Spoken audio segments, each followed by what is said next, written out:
right, welcome guys to our first lesson of adding and subtracting decimals. Adding and subtracting decimals is probably the one thing that is super important that you know how to do when you leave fifth grade, because guess what?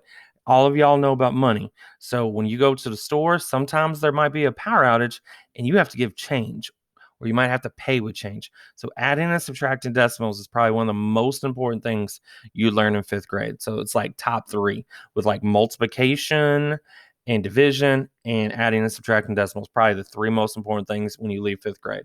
So today we're going to be talking about adding decimals. So we're not going to talk much about money yet. So mostly next week we'll talk about more about money. But we got 5 and 3/10 and 12 and 1200s. And as you see, this is written horizontally. Mr. Morrison doesn't like solving problems this way. Could you solve it? Yeah. But we're going to rewrite this problem vertically. So step one, you need to make sure you line up your decimal points. So, as you can see, I just rewrote it vertically, and this is super important. So, as you see, decimal points are lined up right here. We have 1/10, we have 5 and 2 ones, 3/10, 1/10, 0, or 2, and then we can add a 0 here because it does not change the value, and it's super important. So, this is like going back to second and third grade where you're adding 2 and 3-digit numbers and 4-digit numbers. So let's start. 2 plus 0 is 2. 1 plus 3 is 4. Decimal point straight down. 5 plus 2 is 7.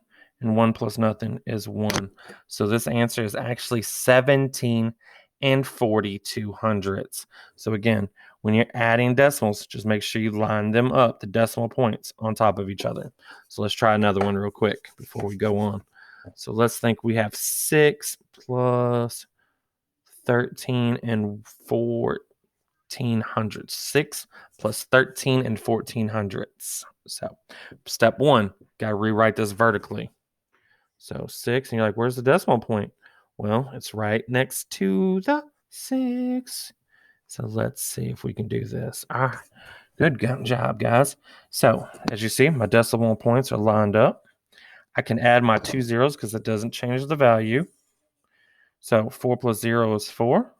1 plus 0 is 1. Bring my decimal point straight down. 6 plus 3 is 9. 1 plus nothing is 1. So it's 19 and 14 hundredths. Good job, guys. All right, so let's see if we guys, and again, Mr. Morrison just included some of these pages. Same thing. If we were at school on grid paper, we probably would be using it, or I would make you a copy so you could just line up your decimal points, because that place value is super important to make sure they're lined up. All right, so again, line them up, drop them down, fill them in if you need to. All right, so here we go. Let's try to solve this one together. So you solve it, and I'm going to start typing. Okay. Okay. All right. So I'm going to have 4, 6, decimal point 9. Let's see. I'm going to probably scoot that over. So let's see.